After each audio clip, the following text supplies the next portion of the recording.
Be your own fool.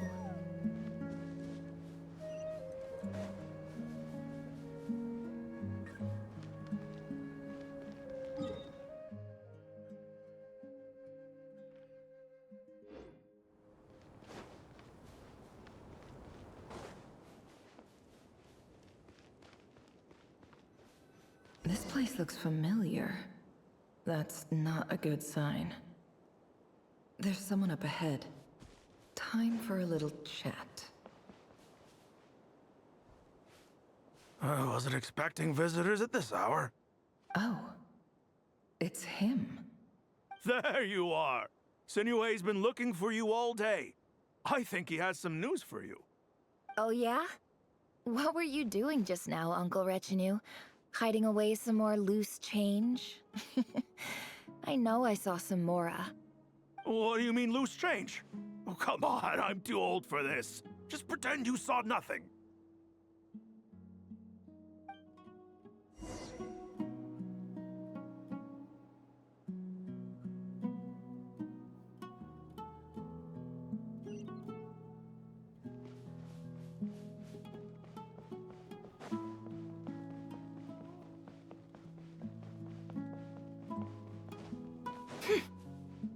Hey, kid.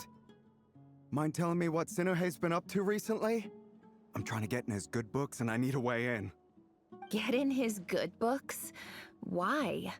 What do you want with my dad, Uncle Apepi? I've written a new song. I was hoping to showcase it at the next festival, but I'll need his approval. A new song, huh? I'd love to stay and listen, but unfortunately, Uncle Retinue says my dad's looking for me. Well, there's plenty of time and I'm not going anywhere. See that pile of stones? I'll be sitting there warming up my vocal cords. Come find me when you're done. Pile of stones. Got it.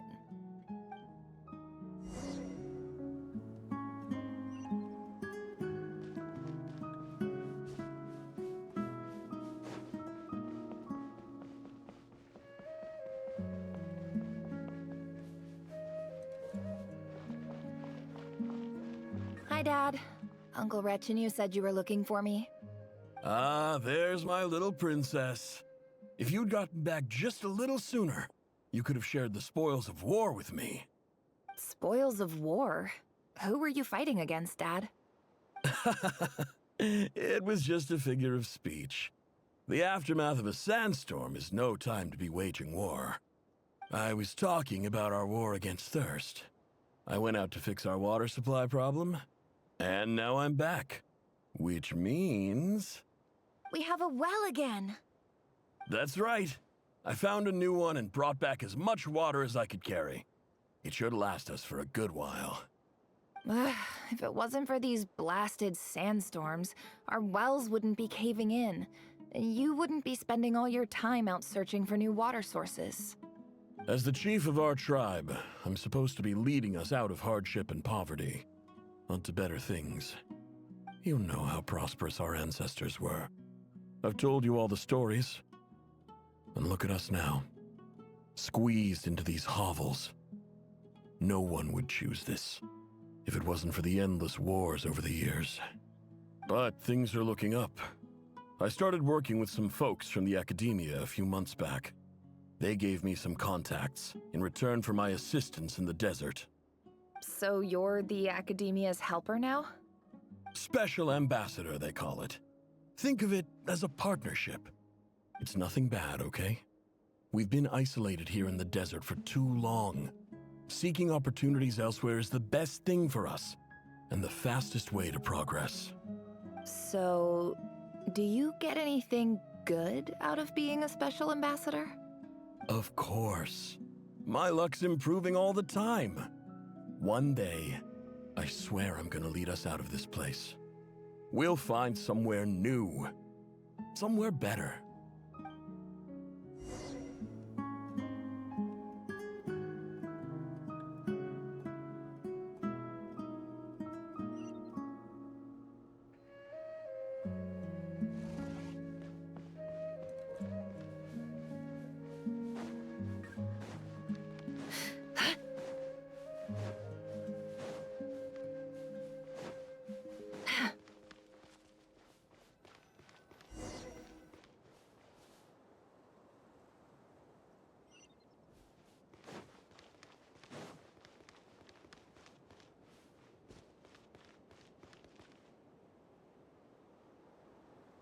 That's our well, and you know it.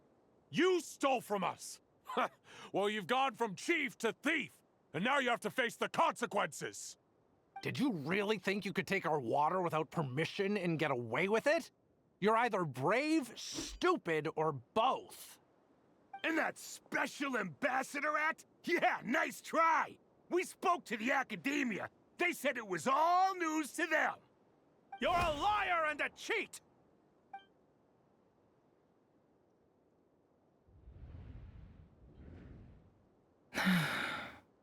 I heard Yehuda gasp, but I don't blame her. Most people are terrified by the sight of blood. Corpses strewn across the ground. The wounds are clearly from scimitars and daggers. The desert dwellers' weapons of choice. There's a handwritten note on the ground. Let's see what it says. Halil, this is Sinuhe, chief of the Shimti tribe. Surely you remember me. I was the one who helped you and your colleagues avoid the quicksand in the desert. This is my second time writing to you. I assume my last letter must have gotten lost in the mail, as I didn't receive a reply. I hope this one makes it to you safely.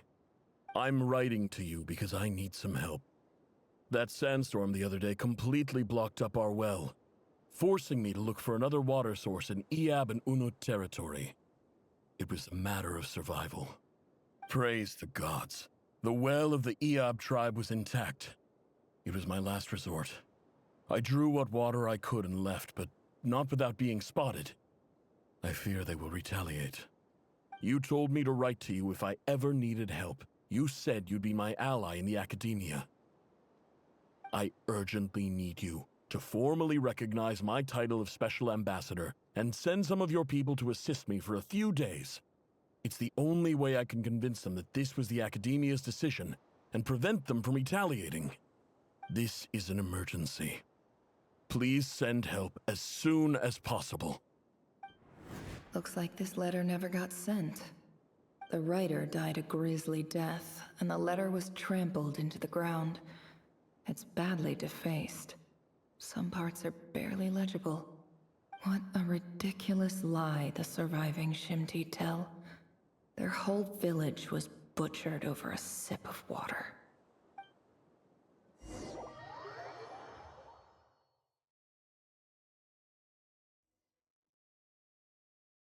Ah, officer. Welcome. Welcome to our humble village. I thought you would at least have the courtesy to provide some respectable libations. This is the finest wine Aru village has to offer. I promise.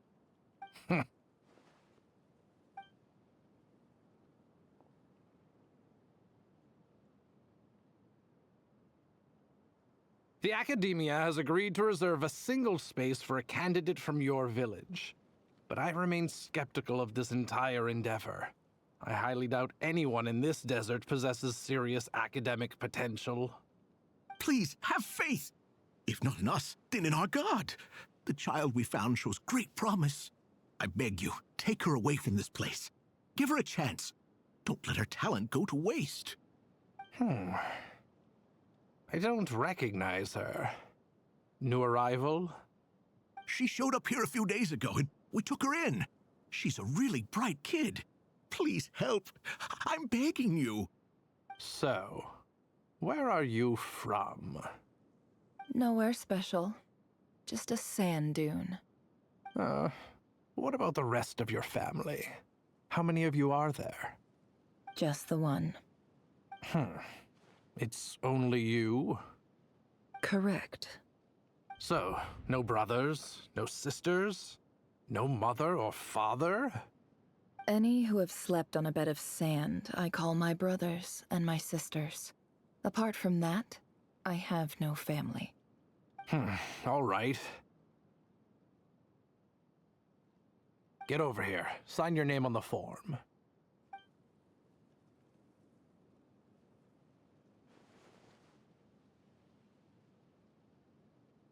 Never? You're rather fair-skinned for a desert dweller.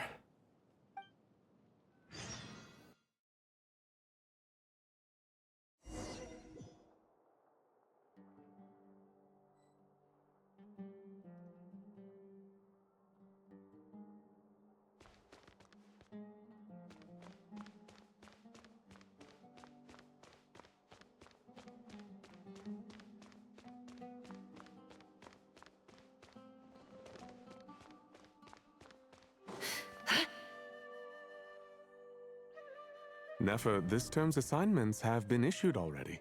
Please read through the materials thoroughly, conduct your own additional research, and then write an essay on the topic. Yes, Professor, I'm aware. I just had a couple more questions I wanted to get your perspective on. Oh? Please ask away. Well, I saw the other students' problem sheets, and I couldn't help but notice that my assignment is much easier than theirs. Do you really think I'm a weak student? A weak student?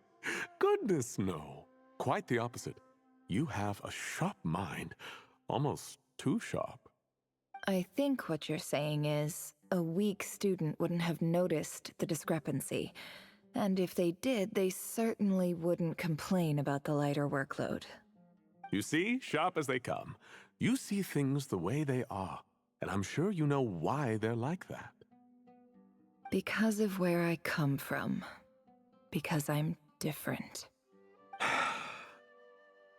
I'm sorry, Nefer. I don't like it any more than you do. It's just...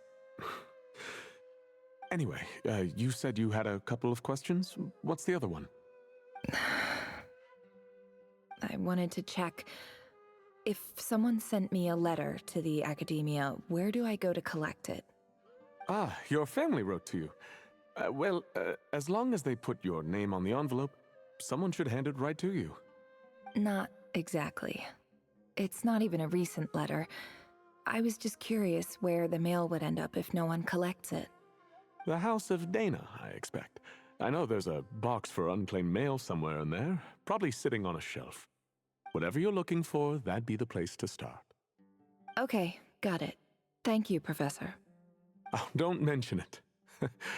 Honestly, I feel like I failed you. I'm supposed to be your teacher, but I haven't taught you anything. Hey, don't say that. You're a great teacher, and you do your best for all your students. But the rules are the rules. You're not allowed to teach students like me. It's not just the academia either. The whole world bends over backwards for the successful, and leaves the losers to suffer and die. Oh, my dear child. Don't tell me you've given up on life already. I haven't. I just think that if you want to make it in this world, you have to find a way to become successful.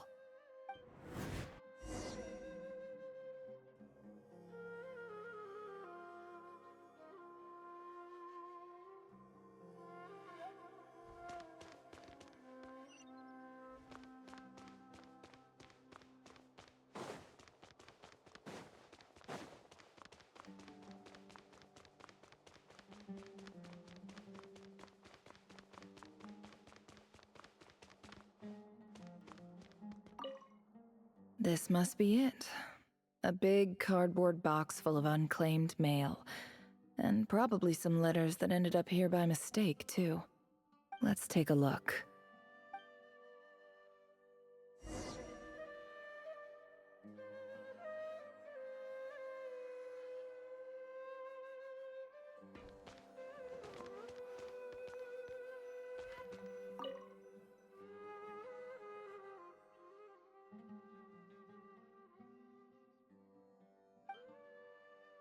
A dilapidation survey from Port Ormos.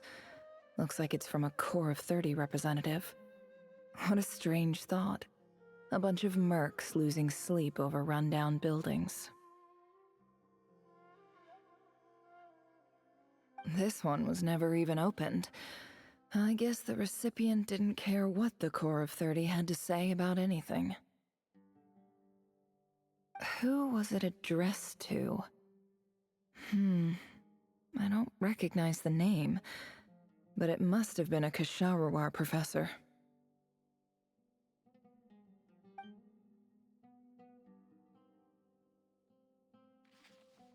This one is addressed to the Immorta Sage. The title is Changes Observed in Satyavada Life Symptoms. Why do all these letters read like full-blown dissertations?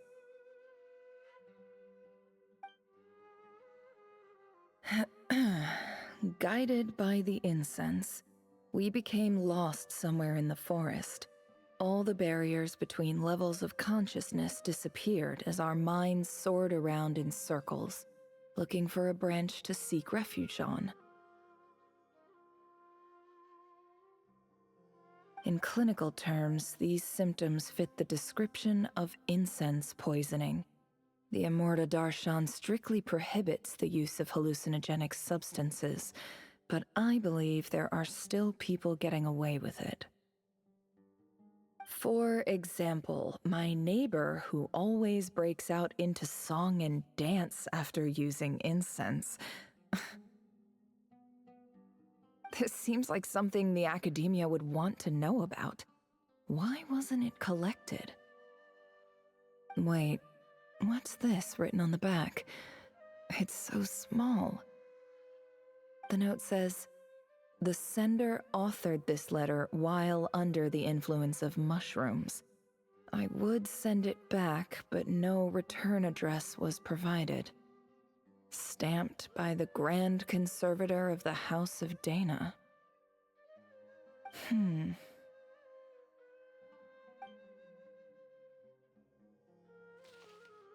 This next one is addressed to Grand Sage Azar?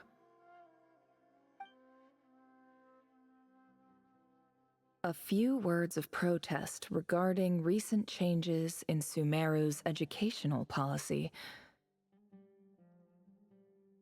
In recent years, the academia has taken on a small number of students from the desert region, as per the policy to this effect. However, it appears to me that these students have not, in fact, been provided with educational opportunities that are, in any meaningful sense, equal to those enjoyed by their peers. As well as receiving dumbed-down assignments and perfunctory tutoring, they do not even have full access to the Akasha system. Education is the fundamental purpose of this institution, which should go without saying in a nation whose founding virtues are knowledge and wisdom. I ask you, is the lip service we pay to the policy of education for desert students truly the standard of pedagogy to which the academia aspires?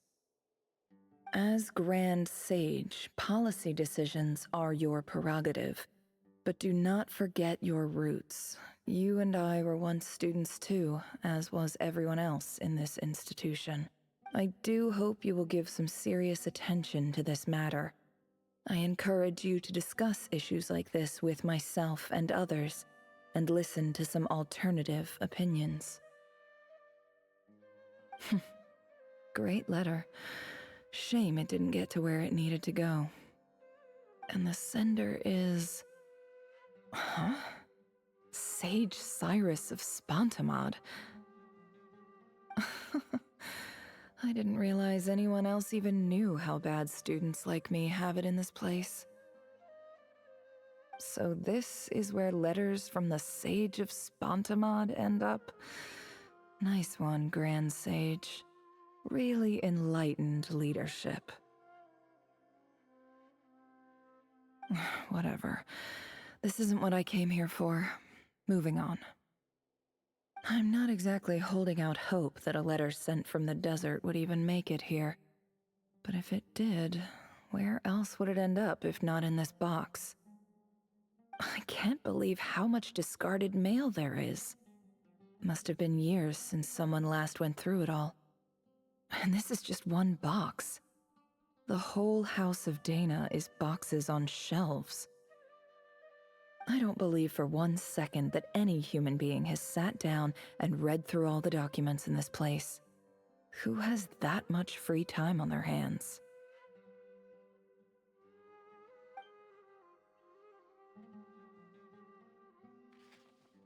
Wait, could this be it?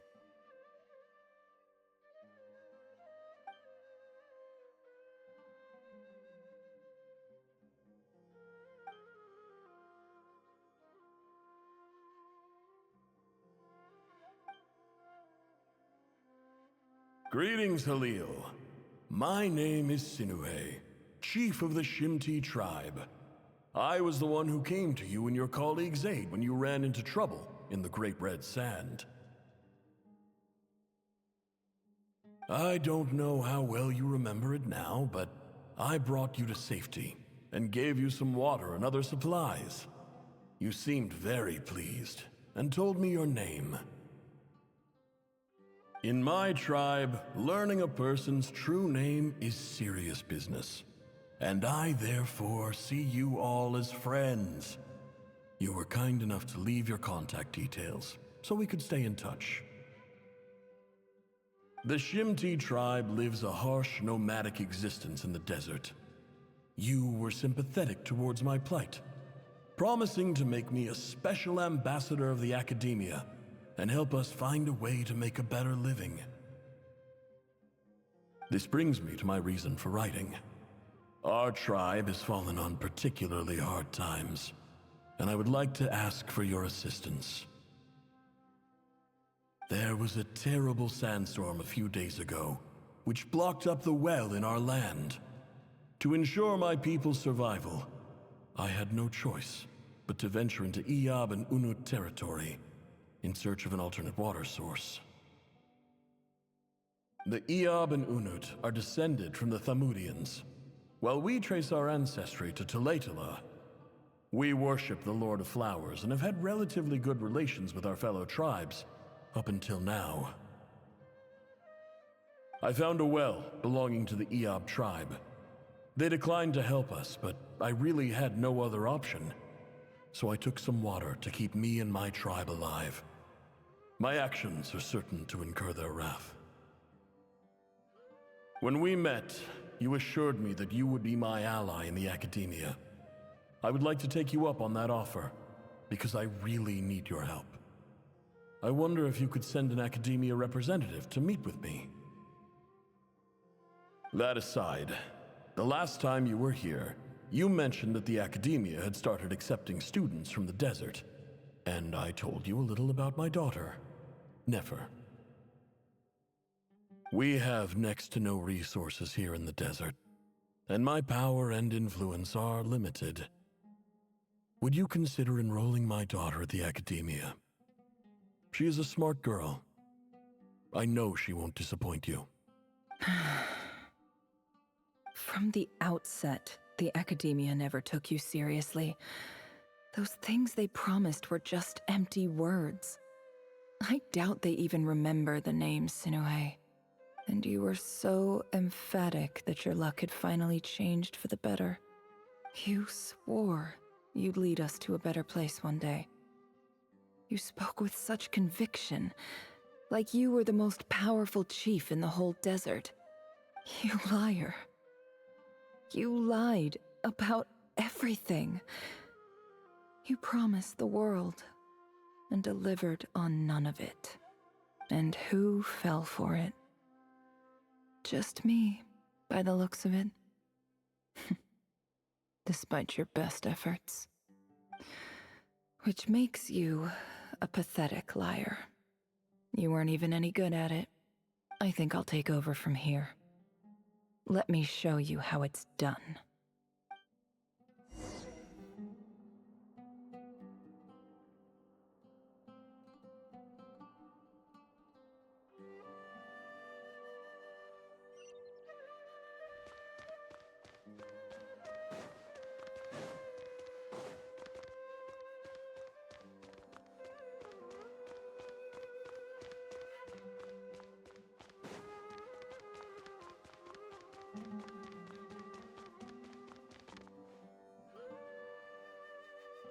I just came to say goodbye. Thanks for everything you've done for me in my time here. Nefer? You packed your bags. Where are you going? I'm quitting. Something's come up in my hometown. Gonna head back and deal with it. Huh? But this was a hard-won opportunity for you. You know that better than I do. It was, but it doesn't matter. I have more important things to deal with and they can't wait. Oh, and I didn't want to overfill my bags, so I left some incense on your desk.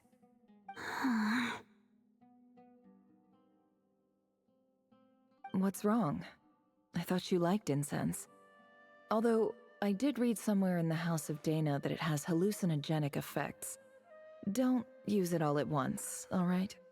Isn't this the stuff you brought from your hometown? You're just letting me have it?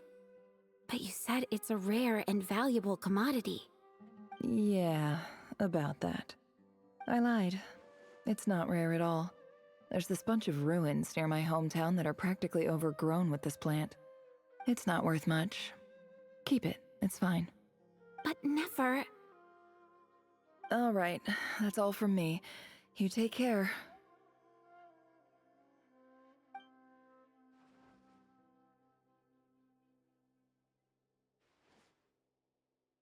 Don't forget me, okay? I mean, we're more than just classmates, right? We're friends. Yeah, I'll remember you. I lied again. That incense is worth a fortune, and it's a rare find even in those ruins. And as for remembering her, I have far too much to do when I get back. No time to reminisce.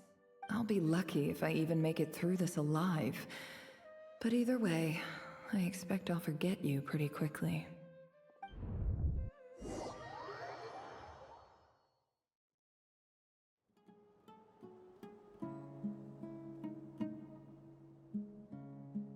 Yeah.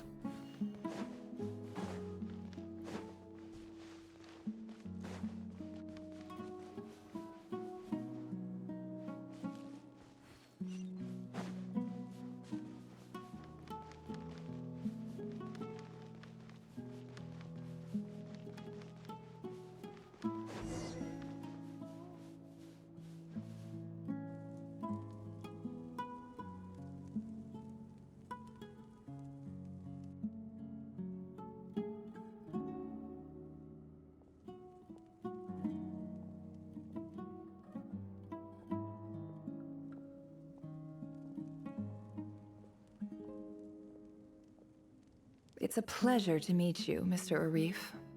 So, what does the Academia want? Since they've sent their special ambassador, I assume there's a big business deal to be made. If not, I'd be very disappointed. Please, sir, lower your blade. You're lucky I'm the one they sent. Not all special ambassadors share my admiration for the Eab people. The ever-shifting balance of power in the desert reduced the once great civilizations of this region to rubble and sand. But the story of the Eab has a very different trajectory. Others grew weak, but you grew strong, beginning in obscurity and moving to prosperity. You're the only ones who defied the trend. Huh. So, you do know who you're dealing with? This well is the perfect symbol of your strength, is it not? It used to belong to the Unut, but it looks like you have control over it now. You're not wrong. But I'm sure you didn't come all this way just to flatter us. Of course not. I came to bring you some very good news. Some information that recently came to light, which might just be your ticket to freedom. Records uncovered by the Vahumana Darshan show that a certain well currently under Eab control is built on top of some ancient ruins. These ruins are of great archaeological interest to the Academia. I checked the map carefully on my way over here, and I'm confident that this is the well in question. The Academia is offering 50 million mora in return for excavation rights. 50 million? No, wait. If these ruins are as important as you say, 50 million's a little low, don't you think? Don't get greedy, Eab. We know far more than you think. We know that you seized this well by force. Wasn't that the first step in your rise to power?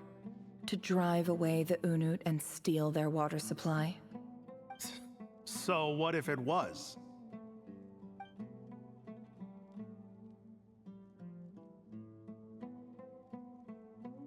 Don't worry. As unscrupulous as it was, it's something we're willing to overlook. The Academia is only interested in dealing with the de facto power holders in the region. I hope I am making myself clear. And I hope your words are the truth. If I find out the Academia is trying to play me, I'll hunt down every one of your people and make you watch as I cut their heads off one by one. I assure you, Chief, that would not be in your long-term interests. You don't want to make an enemy of the Academia. You see how I'm dressed, don't you? I appreciate that you've never been to the rainforest, but surely even you recognize an ambassador's attire when you see it. And what does a barbarian like you have to lose anyway? You really think the Sumeru Academia would bother to come all this way just to lie to you? We have more important things to worry about. All right, I take your point. The Academia is the highest authority in the land. I'm sure you're trustworthy people. In that case, we have a deal. We will sell you the excavation rights. I'd like to thank you, Ambassador. This is good news indeed. Excellent news. In fact, it calls for a celebration. Would you do us the honor of staying a while and enjoying some EOB hospitality? Gladly. I am partial to wine myself, and I trust you are as well. So let's indulge in a few drinks together, in celebration of this momentous occasion.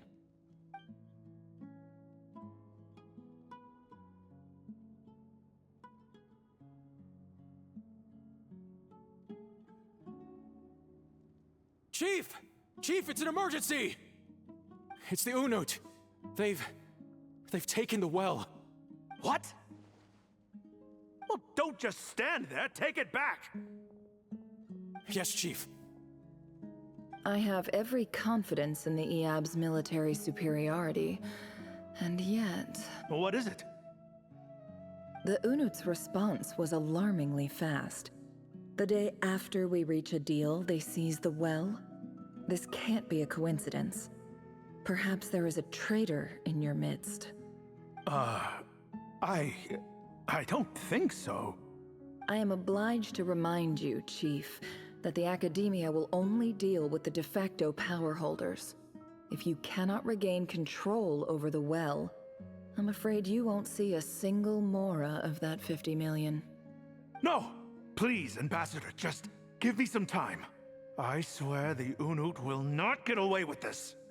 That well is ours, and so is the mora. Glad to hear it. I will wait here for an update. If there is a traitor, I will find them. In the meantime, make yourself at home. I'll report back as soon as I have an update. Much obliged. Wow. All it took was a few words and I've got him wrapped around my finger. What an amazing feeling. So, in summary, Ambassador, the Academia would rather negotiate with our tribe instead of the EOB, yes? The EOB are ruthless murderers who don't listen to reason. And now they have the gall to interfere in our research projects in the desert region. So let me ask you, Chief. If you were the Academia, what would you do? Kill them all, of course. Precisely. The Academia does not tolerate those who stand in our way. The EOB have held back our academic pursuits for too long, and our patience is wearing thin. At the same time, there is simply no way that the Academia can be seen to be intervening in desert affairs. I'm sure you understand where I'm coming from. We have our own rules out here. If the rainforest dwellers raised arms against a desert tribe, it'd start a bloody war. Right. We can't confront them ourselves, but we can support their enemies. The Unut have always had strained relations with the EOB, which makes you our natural allies. Natural allies. Weren't the Eab your allies once? You were quick to send them after us to protect your interests back when we stole that water. And now look at you. You're at each other's throats. Let me be clear. The Academia wishes to collaborate with the legally recognized rulers of the desert in this matter. We are asking for excavation rights to that well, and our offer is 50 million mora. Say no more. I believe we have an understanding. Good. Then I suggest you get to work. Get us access to that well, and the mora's yours. You see, Dad? Lying is easy when you know how. People will believe anything.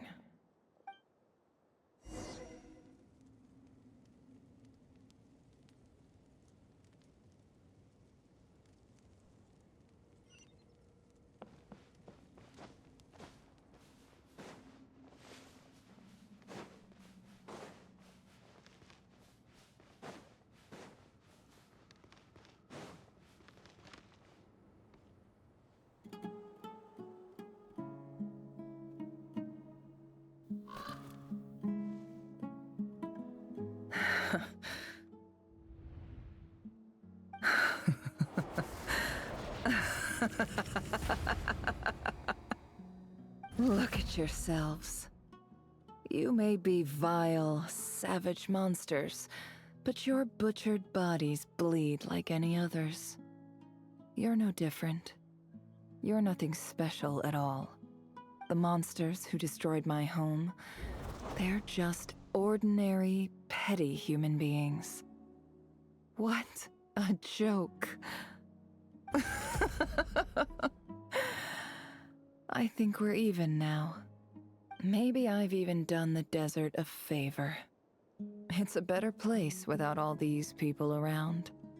Oh, Sinuhe, my gullible fool of a father. Perhaps if you'd been as ruthless as I was today, our tribespeople would still be alive.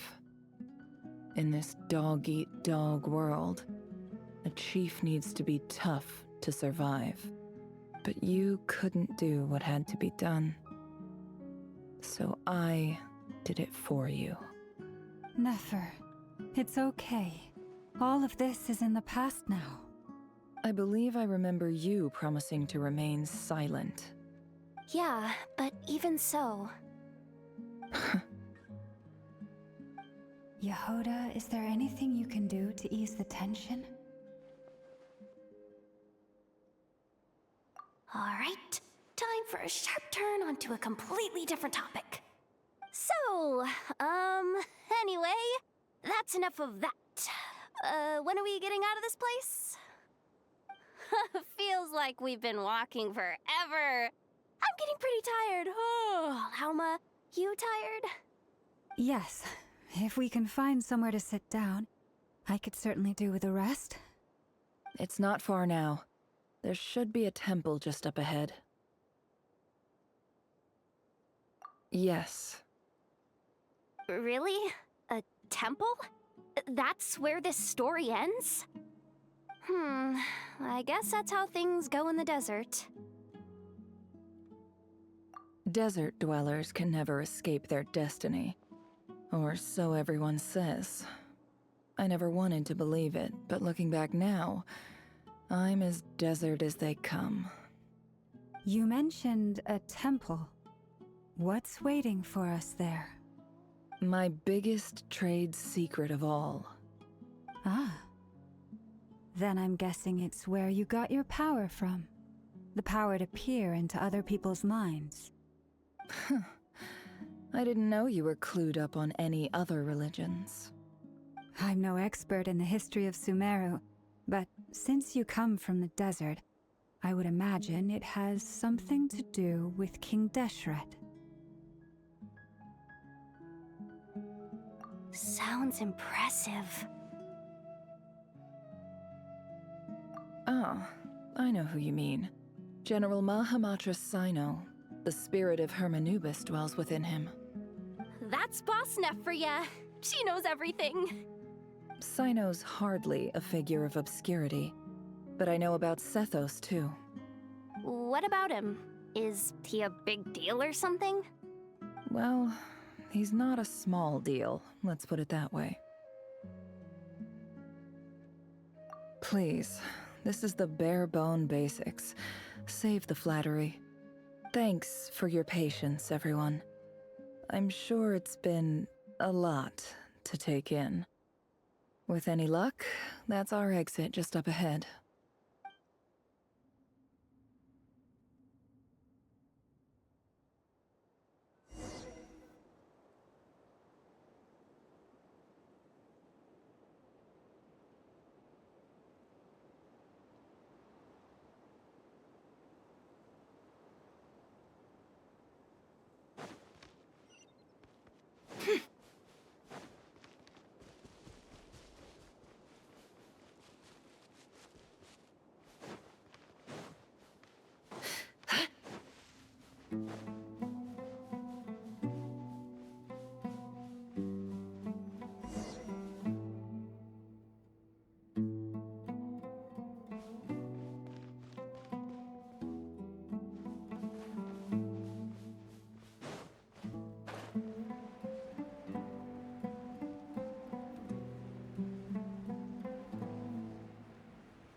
Uh-oh. Uh-oh. Uh-oh. I'm totally out of my depth here. I don't have anything to add about any of this stuff. Like, look at that statue, for instance. I want to do the whole name-dropping, this girl knows her stuff thing too, but I've never seen anything like it before. A statue with the head of a bird. That's Thoth, the Ibis King, one of the 7 pillars of King Deshret. The legends say that he, the Crocodile King, and the Goat King were the 3 retainers of King Deshret. Let's take a look.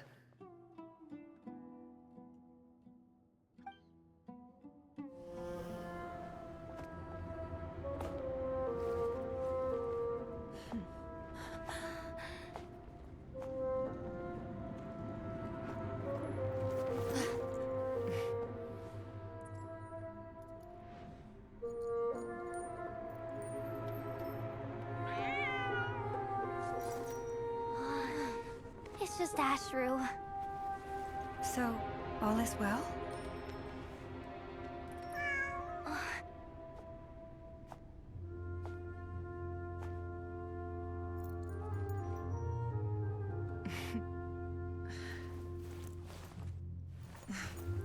Typically speaking, at this point, the world disintegrates. Then we find ourselves back in the outside world. Besides, these are my memories. There's nothing to fear. You're sure? Of course. It's almost over.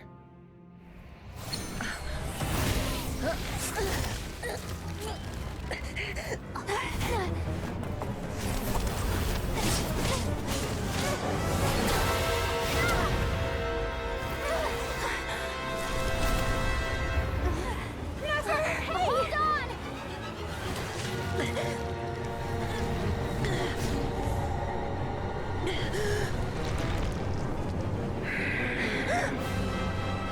Knowing too much is always a death sentence. Speak for yourself.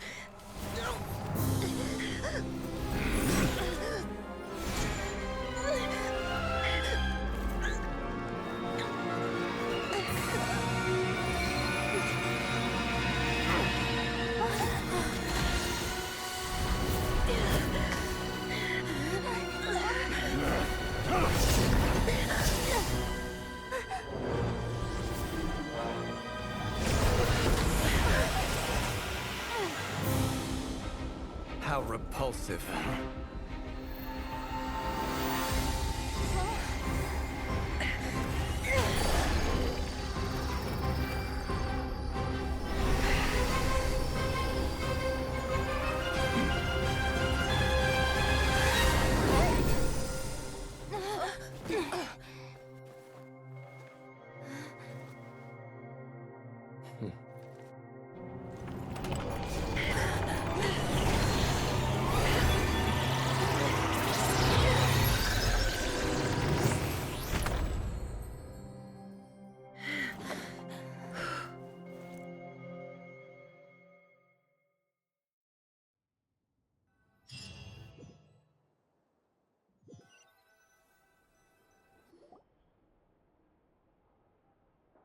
timed that pretty well, didn't I?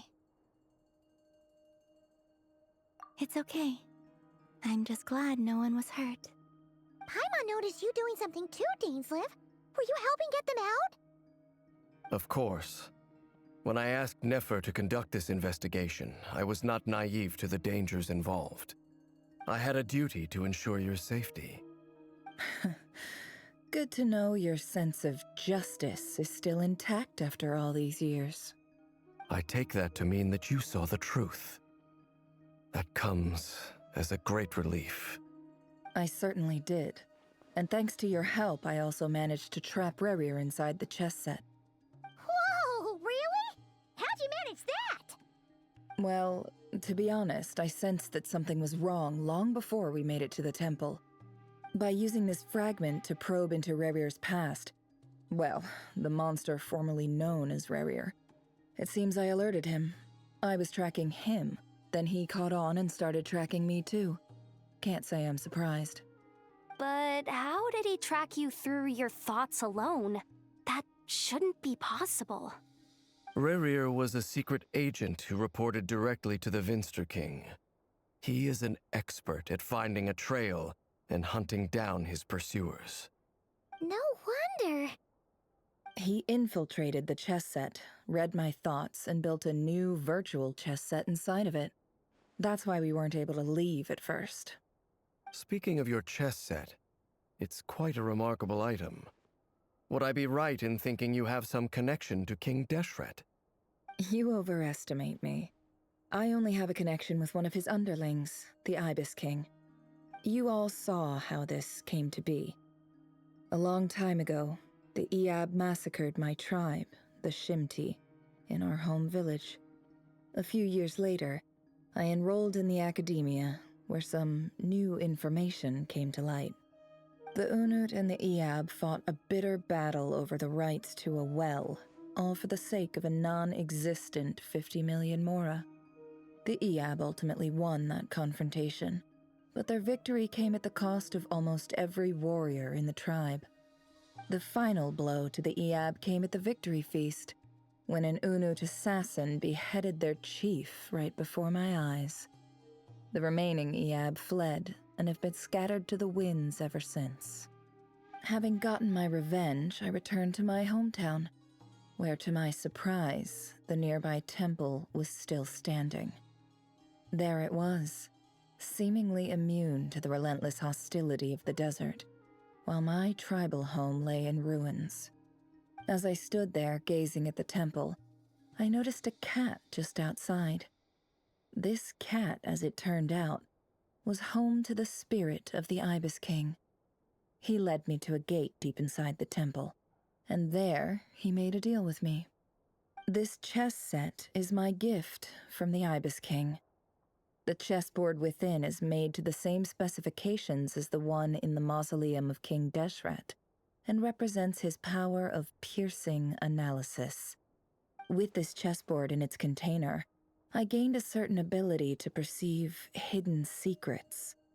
Now, you could conclude that the Ibis King simply wanted to give the people of this world the power to seek the truth, but I don't believe that's the full story.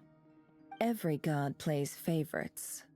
Their hearts are as fickle as any human's, full of secrets, perversions, egotistical tendencies.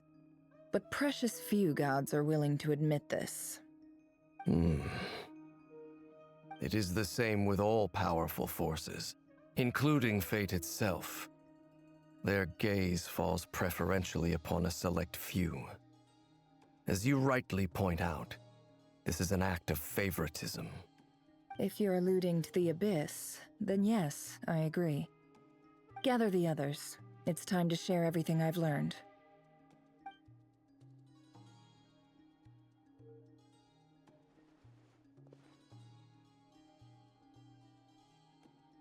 Thank you all for being here. As promised, I did some further investigating into the Reicher of Solnari's background. I am pleased to report that the investigation has been most fruitful indeed. The Reicher of Solnari, real name Rerir, was once a Khanrian subject who served the Vinster King. I will now share the important details of his story. Please save any questions or comments for the end.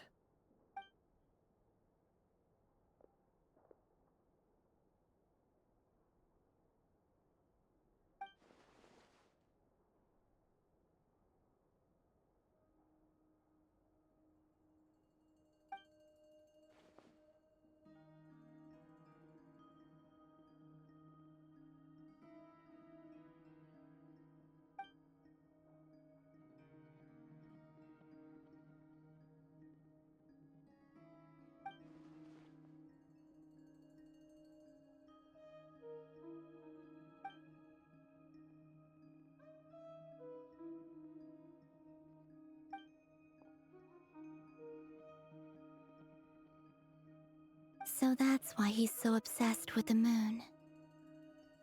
A tragic tale, to be sure. But it does not excuse his many transgressions. No matter how much Rerir suffered in the past, the fact remains that he is what we know today as the Wild Hunt, wreaking havoc upon innocent lives in Nodcry. He becomes more dangerous with each passing day. If left unchecked, it is simply a matter of time before all of Tevat suffers the consequences. This is a threat that the Knights of Favonius cannot ignore. A question for Miss Columbina. Forgive me if this is presumptuous, but have you ever seen the spatial gateway that appeared in Rerir's memory? Never. But I have heard stories of something called the Moon Gate, and this seems to fit the description. Miss Lama, any thoughts on this?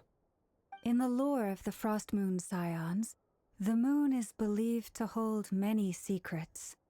Some sources speak of ancient knowledge, others of a gateway to the unknown. The term Moon Gate is one I have heard before. But as is the case with all of our legends, there are no records of any first-hand witnesses. We cannot know whether it truly exists. Then back to Miss Columbina. As a moon goddess yourself, do you have some idea of where the Moon Gate leads to? Not at this stage, sorry. I do hold the power of the Frost Moon, and my strength is recovering well. I can sense that the gate would open at my command, but... But there's more to the power of the Frost Moon than that? Yes. A moon goddess has the right to open the Moon Gate, since it is a path to the moon. But as never mentioned, holding open a spatial gateway takes a huge amount of power. And right now, I need to conserve my energy to fight the Reihir of Solnari. I'm afraid this is one mystery we may have to leave unsolved for now. I agree. Better to save your strength. But if you'll humor me for a moment, I have a bold conjecture of my own regarding the world beyond the gateway. I highly suspect that neither Tholindis nor Rerir made it through unscathed. The evidence pointing to this is the fact that the Reihir of Solnari exists in the form of countless fragments. With the abyssal power he wields, no ordinary foe can touch him, let alone tear him to shreds. And yet, the Wild Hunt proliferates wherever his scattered fragments lie, drawing hordes of monsters to many different locations across the land.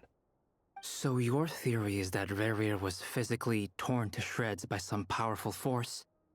Hence, why the Wild Hunt is a distributed phenomenon, rather than a unified one? Makes sense to me. Explains why the Wild Hunt is so pervasive, and why he's been trying to piece himself back together. He was whole to begin with, and he wants to be whole again. Without the power of the Abyss on his side, he almost certainly would have perished the moment he was torn apart. But the Abyss, much like a curse, has kept him alive. I could not agree more.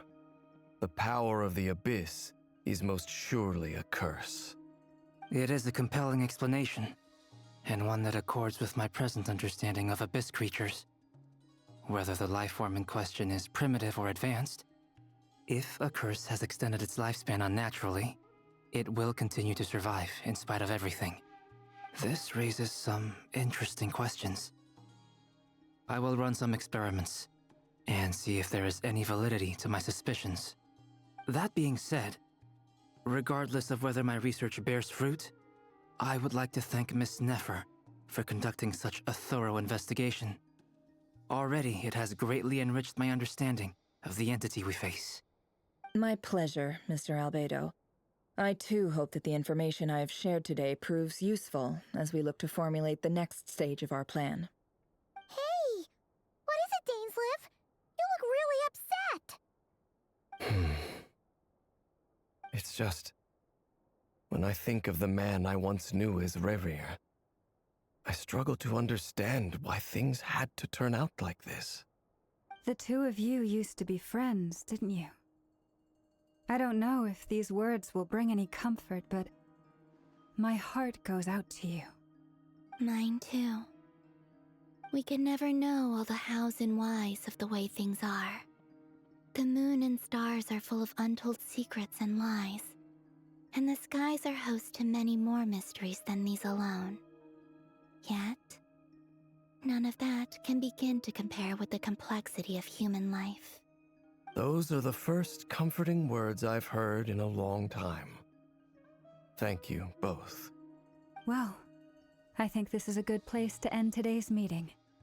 I'm sure Nefer needs some time to recover. She's been through an awful lot today. That's very thoughtful of you, Lama. Of course. Sounds good to me. Take some time to rest and digest before we reconvene to nail down a plan.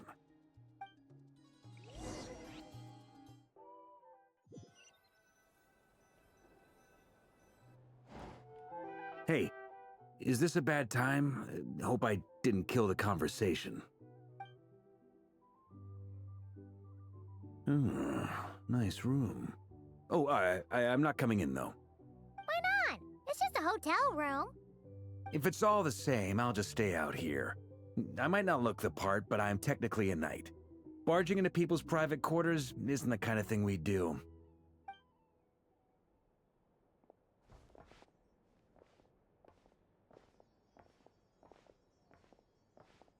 Anyway, Nefer went back to the curatorium to get some rest. But before she left, she shared some things with me that I thought you should be aware of. Firstly, although she managed to trap the Raker of Solnari inside her chess set, there's no guarantee that the power of the Ibis King is any match for one of the 5 sinners. Their powers are beyond our comprehension. It's only a matter of time before he finds a way to break out. We have to come up with a plan and take care of him before that happens. Honestly, my mom figured that might be the case. So, how long have we got? Well, I asked her that same question. She talked for a long time, but for the most part, it seemed like she was trying to convince me how precious her chess set is. What a long and storied history it has. It felt like some kind of sales pitch, you know? The kind where you end up handing over Mora against your will? Anyway, after all that, she finally answered the question. 2 days, at most. 2 days? Holy moly! Can we even recruit enough help in that time? That remains to be seen. Which brings me to the second issue. Dainsleif is obviously conflicted about this whole thing. But given how little time we have, there's no way we can pull this off without his help. You have some history with him, right? Do you think maybe you could talk to him for us? Great. I appreciate it. All right, on to item 3. So, Albedo, Durin, and I put our heads together and came up with a plan. Can't promise it's gonna work yet, but at least it's a start. We figured we'd bounce the idea off you first. We'll explore it further once everyone's recovered. Oh, Paimon's dying to hear this. All right, so here's what we're thinking.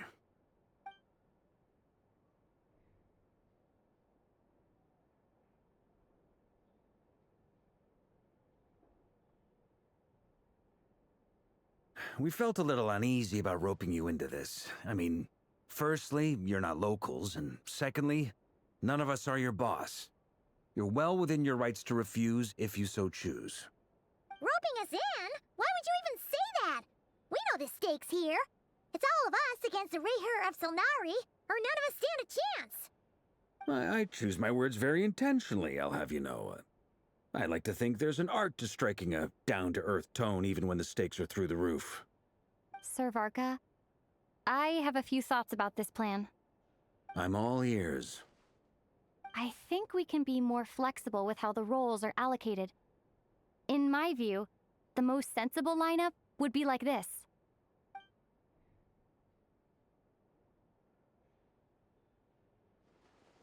I see your point, yeah. But if that's how we're going to approach this, you'd better make sure you're ready. To be clear, I don't doubt your abilities. Far from it. I just want to make sure. Are you really willing to take all this on? I want to do everything within my power. The Rehir of Solnari is a truly fearsome opponent, and if I do my part, it'll greatly reduce the risk for everyone else involved. Well, that tracks with what I've heard. Jean's mentioned in her letters that you're so diligent it's almost abnormal. As in, most people weigh up the risks and rewards in situations like this. But you seem to just march towards danger without a moment's hesitation. Of course, everyone appreciates a fearless pioneer. But all that aside, I'm the Grand Master of the Knights of Favonius, and you're our honorary knight. I want to make sure your courage doesn't come at the expense of your safety. Thank you, Sir Varka. I should be the one thanking you. It means a lot to have you on board. I'll give some serious thought to your suggestions.